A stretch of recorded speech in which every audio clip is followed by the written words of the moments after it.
Olá, sejam bem-vindos ao canal da Rede de Direito Civil Contemporâneo. Eu sou o professor Lucas Oliveira e neste vídeo iremos abordar aspectos controversos acerca da situação jurídica do cadáver, partindo de debates da teoria geral do direito privado e de decisões recentes do Superior Tribunal de Justiça. Afinal, qual é a configuração jurídica do cadáver? Qual é a sua natureza jurídica? Como o direito deve tutelar esse bem jurídico? Qual deve ser a sua destinação? O que pode ou não ser feito em um cadáver? Essas são algumas das questões que serão aqui analisadas. Primeiro, é importante realizar um aclaramento semântico. O que é um cadáver? O termo cadáver tem sua origem mais difundida, embora amplamente contestada, na expressão latina caro data vermibus, em tradução livre, carne dada aos vermes. Outros atribuem sua etimologia ao termo latim cadere, algo como o corpo que caiu para sempre. Nesse sentido, o cadáver pode ser compreendido como o corpo da pessoa que morreu. Dessa forma, torna-se indispensável saber quando uma pessoa pode ser considerada morta.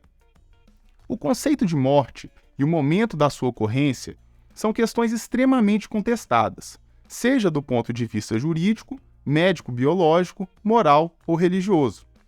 Contudo, cabe ao direito adotar um critério razoável para aferir em que momento uma pessoa pode ser considerada morta.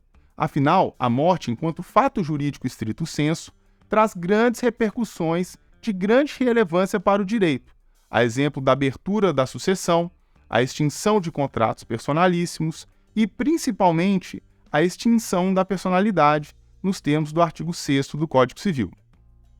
No direito brasileiro, compete ao Conselho Federal de Medicina definir os critérios e o momento da morte, como prevê o artigo 3º da Lei 9.434 de 1997, a Lei de Doação de Órgãos e Tecidos Humanos. Conforme Resolução número 2173 de 2017 do Conselho Federal de Medicina, adota-se o critério da morte encefálica, compreendida como a interrupção completa e irreversível da função cerebral, incluindo a capacidade de atividades do tronco cerebral, respiratória e circulatória. A morte encefálica deve ser constatada e registrada por 2 médicos não participantes das equipes de remoção e transplante, mediante a utilização de critérios clínicos e tecnológicos definidos pela referida resolução. Importante destacar que essa nem sempre foi a concepção adotada pela medicina. O conceito de morte passou por profundas alterações ao longo da história, refletindo tanto a compreensão da comunidade científica sobre o fenômeno da vida, quanto a necessidade de determinar a morte em diferentes cenários clínicos. A mais recente e importante mudança no conceito de morte, antes compreendida somente como a parada cardiorrespiratória, se deu por motivos predominantemente utilitaristas, uma vez que as técnicas para transplantes de órgãos e tecidos humanos estavam em amplo desenvolvimento no século XX, e a parada cardiorrespiratória se mostrava inadequada frente a esse novo paradigma da medicina. Assim, pode-se afirmar que definições sobre o conceito morte são, em grande medida, questões éticas e de política legislativa, ainda que baseada em evidências científicas. Fato é que, a partir do momento em que há o diagnóstico de morte encefálica, nos termos das resoluções do Conselho Federal de Medicina, há a configuração da morte no direito civil, com todos os seus efeitos jurídicos, dentre eles a transmudação do corpo humano em cadáver. Mas o que é o cadáver para o direito? O artigo 6º do Código Civil estabelece que a existência da pessoa termina com a morte. Assim, a situação jurídica do cadáver não estaria no âmbito da pessoalidade, uma vez não haver mais pessoa. Por não se enquadrar no escopo normativo da proteção à pessoa, restaria ao cadáver o status jurídico de coisa, ao menos de acordo com a visão ortodoxa sob a qual o direito privado ocidental se estruturou. Compreendida como um marco conceitual do direito privado, a dicotomia excludente entre pessoas e coisas remonta ao direito romano. Gaio parece ter sido o primeiro a ter estabelecido esses conceitos em uma aparente oposição binária. Essa ideia ganha força ainda maior com a escola pandectista, a qual coloca em posição central do seu sistema jurídico a ideia de relação jurídica, na qual sujeito e objeto ocupam posições fundamentais e diametralmente opostas. Fato é que há no direito privado ocidental uma definição absolutista e circular sobre tais conceitos. As pessoas são definidas, sobretudo, pelo fato de não serem coisas, e as coisas pelo fato de não serem pessoas, conforme pontua Roberto Espósito. Desse modo, compreende-se que, após a constatação da morte encefálica, o cadáver deve ser compreendido como uma coisa. Acontece que o conceito técnico de coisa é bastante contestado no direito civil. Aqui, entende-se coisa no sentido de bens jurídicos que se distinguem em razão da sua materialidade ou ainda, que podem ser objetos de direitos reais, concepção adotada, dentre outros, por Caio Mário Pereira da Silva e Pontes de Miranda. Com isso, deixa-se em aberto a patrimonialidade das coisas, uma vez que se trata de um debate mais amplo. Basta recordar das coisas fora de comércio para se afirmar que a valoração econômica não integra necessariamente o conceito de coisa no direito privado. Não obstante, categorizar o cadáver como coisa ou como objeto de direitos reais não diz muito sobre a sua tutela jurídica, possíveis usos, destinações e titularidade. Parece não ser uma posição razoável equiparar o cadáver a outros bens materiais quaisquer, como carros ou livros, sem as devidas adequações conceituais e dogmáticas. Isso acontece porque coisas, enquanto submetidas aos direitos reais, possuem características e estatutos jurídicos variados. Como argumentado, dentre outros, por Stefano Rodotà, a propriedade possui um caráter camaleônico, não podendo se falar em propriedade, mas em propriedades. Não há mais como pensar no direito de propriedade como uma categoria única, estática e imutável, correspondente ao exercício das suas faculdades inerentes, que seriam sempre plenas e lineares. Basta recordar das diferenças estruturais e regulatórias entre a propriedade industrial, a propriedade intelectual, propriedade sobre bens imóveis urbanos e rurais, destinados à habitação familiar ou à produção de riquezas, propriedade sobre bens materiais e sobre bens digitais, dentre outros diversos modelos de propriedade que coexistem no sistema jurídico brasileiro. Assim, o direito de propriedade seria marcado por sua multiplicidade conceitual, levando a estatutos distintos a depender do contexto histórico, do objeto a que se refere, da função que desempenha e dos interesses que articula. Em tese defendida por Denis Franco, propõe-se que o cadáver deve ser compreendido como uma quasi-propriedade. Tal construção, utilizada em alguma medida em sistemas da common law, se aproveita de concepções romanas para indicar um tipo de propriedade que é bastante limitado em relação às suas faculdades.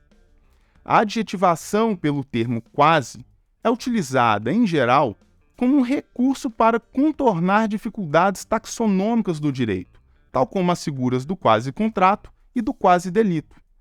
Na hipótese do cadáver, com a expressão quasi-propriedade, estaria ocorrendo o mesmo fenômeno, sendo a justificativa para tal designação fundada basicamente em duas proposições.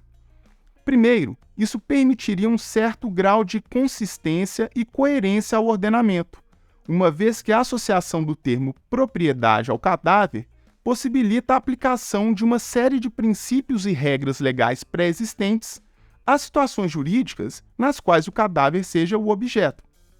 Segundo, essa designação seria necessária para estabelecer que nem todas as regras e princípios normativos atinentes à chamada propriedade tradicional ou ortodoxa seriam aplicáveis ao cadáver, especialmente por sua vinculação estrita a direitos da personalidade e à pessoalidade.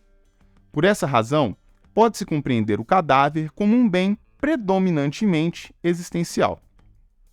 O problema que decorre dessa categorização diz respeito à maneira de se exercer essas faculdades limitadas sobre o cadáver. Principalmente, discute-se sobre quem deverá exercer essas faculdades, o problema da titularidade, e qual seria a sua extensão e os seus limites, o problema do conteúdo. Sobre o problema da titularidade, o ordenamento jurídico possui posicionamentos conflitantes. O Código Civil afirma que a pessoa pode dispor do próprio corpo para depois da morte com objetivo científico ou altruístico, como previsto no artigo 14.